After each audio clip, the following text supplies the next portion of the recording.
Welcome to Leo prime time debate. అయితే MLC Anantha Babu ఈరోజు వచ్చినటువంటి ఒక వీడియో పైన మనతో పాటు సీనియర్ జర్నలిస్టులు సత్యమూర్తి గారు అండ్ కనకదుర్గ వడ్లమణి గారు ఉన్నారు. అయితే ఇలాగా వైసీపీకి సంబంధించి ఎన్నెన్నో వీడియోలు బయటకు వస్తున్నాయి. అయితే దీనికి అంతు ఆపు లేదా దీని మీద మనతో పాటు ఈరోజు సత్యమూర్తి గారు ఉన్నారు. వారి విశ్లేషణ ఏంటో చూద్దాం. సార్ నమస్తే. నమస్కారం అండి. సార్, వైసీపీకి సంబంధించి ఒకరి మించి ఒకరిది అని చెప్పేసి అన్నట్టు అనుకోవాలి. అయితే ఈ యొక్క పొలిటికల్ పార్టీ నుంచి ఓడిపోయిన తర్వాత ఇంకా ఎక్కువగా వెలుగులోకి వస్తున్నాయి. ఇప్పుడు ఈ రకంగా చూస్తే మీరు అనంతబాబు ఎమ్మెల్సీకి సంబంధించినటువంటి వీడియో బయటకు వచ్చింది. ఇది చాలా పెద్ద వైరల్గా మారుతుంది. దీని గురించి మీరు ఏం చెప్తారు?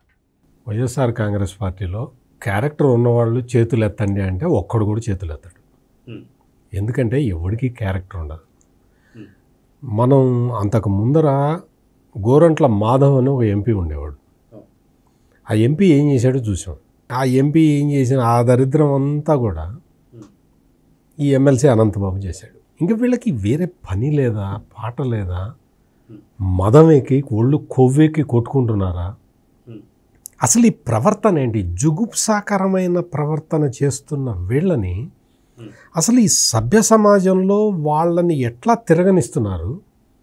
ఈ ప్రజలు వాళ్ళని ఎందుకు ఇంకా భరిస్తున్నారు? అసలు అర్థం కావట్లా.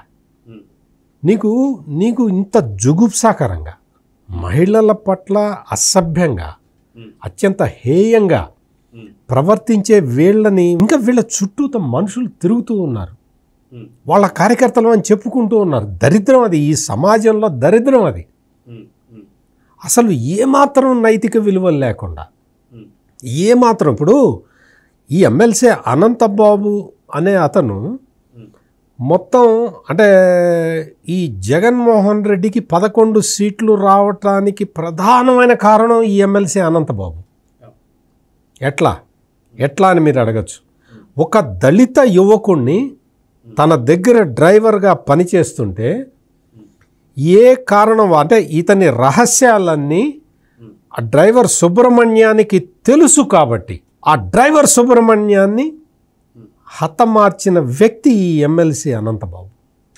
అట్లా ఈ దళిత యువకుణ్ణి హతమార్చి ఆ డెడ్ బాడీని తీసుకొని వచ్చి వాళ్ళ ఇంట్లో ఇచ్చి, వాళ్ళ ఆవిడికి ఇచ్చి, నీ మొగుణ్ణి చంపి తీసుకో బాడీ తీసుకో అని చెప్పి అన్న వ్యక్తిని జగన్మోహన్ రెడ్డి ఆ తర్వాత తన ప్రచార బస్సులో వేసుకొని తిరిగాడు, కార్లలో ఎక్కించుకొని తిరిగాడు, పోలీసుల చేత గన్ సాల్యూట్ ఇప్పించాడు. ఇదంతా చూసిన తర్వాత రాష్ట్రంలో ఉన్న దళితులందరికీ కూడా జగన్మోహన్ రెడ్డి మీద అసహ్యం కలిగింది. అటువంటి వ్యక్తి అనంతబాబు.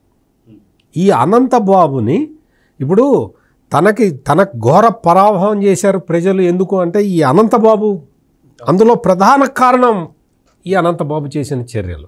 అనంతబాబుని కాపాడాడు జగన్మోహన్ రెడ్డి అధికారంలో ఉన్నంతకాలం. అతను చేసిన అక్రమాలు, అన్యాయాలు అన్నిటినీ కూడా చట్టపరంగా ప్రొటెక్షన్ ఇచ్చిన వ్యక్తి జగన్మోహన్ రెడ్డి. ఈ రోజున అధికారం పోయింది కదా, పోయింది కూడా అనంతబాబు లాంటి క్యారెక్టర్లని పక్కన పెట్టుకోవటం వల్ల అనే ఒక బుద్ధి జ్ఞానం తెచ్చుకొని జగన్మోహన్ రెడ్డి ఈ పార్టీకి అతన్ని పార్టీ నుంచి సస్పెండ్ చేయాల్సింది, అతని ఎమ్మెల్సీని రద్దు చేయాల్సింది. కానీ దళిత డ్రైవర్ సుబ్రహ్మణ్యాన్ని మర్డర్ చేసినప్పుడు కూడా ఈ జగన్మోహన్ రెడ్డి అతని ఎమ్మెల్సీని క్యాన్సిల్ చేయలేదు, అతని ఎమ్మెల్సీకి రాజీనామా చేయించలేదు, అతన్ని పార్టీ పదవుల నుంచి తీయలేదు. అంటే ఏంటి? దళిత డ్రైవర్ సుబ్రహ్మణ్యం మర్డర్ కేసుని జగన్మోహన్ రెడ్డి చేయించినట్టుగా అనుకోవాల్సిన పరిస్థితులు కనపడుతూ ఉన్నాయి. ఈ రోజున ఒక మహిళతోటి అసభ్యంగా, అసహ్యకరంగా, సభ్య సమాజంలో మనం చెప్పుకోలేని రీతిలో దారుణమైన ప్రవర్తన చేసిన ఎమ్మెల్సీ అనంతబాబుని ఇంకా కాపాడుతూనే ఉన్నాడు ఈ జగన్మోహన్ రెడ్డి. ఇంకా ఇప్పటికీ కాపాడుతూనే ఉన్నాడు. ఇప్పటికీ చర్యలు తీసుకోవట్లేదు. పార్టీ నుంచి ఎందుకు సస్పెండ్ చేయట్లేదు? అనంతబాబు చేసే దొంగ వ్యాపారాల్లో నీకు సంబంధం లేకపోతే ఇప్పటికైనా అనంతబాబు మీద చర్య తీసుకోవాలి. ఎమ్మెల్సీకి రాజీనామా చేయమని చెప్పు, అరెస్ట్ చేయమని ప్రభుత్వాన్ని డిమాండ్ చేయి. అనంతబాబు చేసే మొత్తం ఈ గంజాయి స్మగ్లింగు వీటిట్లో నీకు కూడా పాత్ర ఉందా? ఎందుకు అతని మీద నువ్వు యాక్షన్ తీసుకోలేదు? ఈ రోజున కొత్త ప్రభుత్వం ఏర్పడ్డ తర్వాత నువ్వు యాక్షన్ తీసుకోమని ఎందుకు డిమాండ్ చేయవు? అందుకని జగన్మోహన్ రెడ్డి చుట్టూతో ఉన్న ఈ లంపెన్ ఎలిమెంట్స్ అందరూ కూడా వీళ్ళందరినీ కూడా ప్రస్తుత ప్రభుత్వం కఠినంగా శిక్షించాలి. జగన్మోహన్ రెడ్డికి బుద్ధి వచ్చేలాగా చేయాలి. అంటే అనంతబాబు చేసిన పనికి జగన్మోహన్ రెడ్డికి బుద్ధి వచ్చేలాగా అంటే వీళ్ళని చూసుకొని, ఈ నాయకులను చూసుకొని అతను ఎగిరెగిరి పడుతున్నాడు ఈ జగన్మోహన్ రెడ్డి. అందుకని జగన్మోహన్ రెడ్డికి బుద్ధి వచ్చేలాగా చెయ్యాలి అంటే ఇటువంటి సంఘ వ్యతిరేక శక్తుల్ని, ఇటువంటి విచ్ఛిన్నకర శక్తుల్ని, ఇటువంటి అసభ్య అశ్లీలకర శక్తుల్ని సమాజం నుంచి ఏరేయాల్సిన అవసరం కనపడుతున్నది.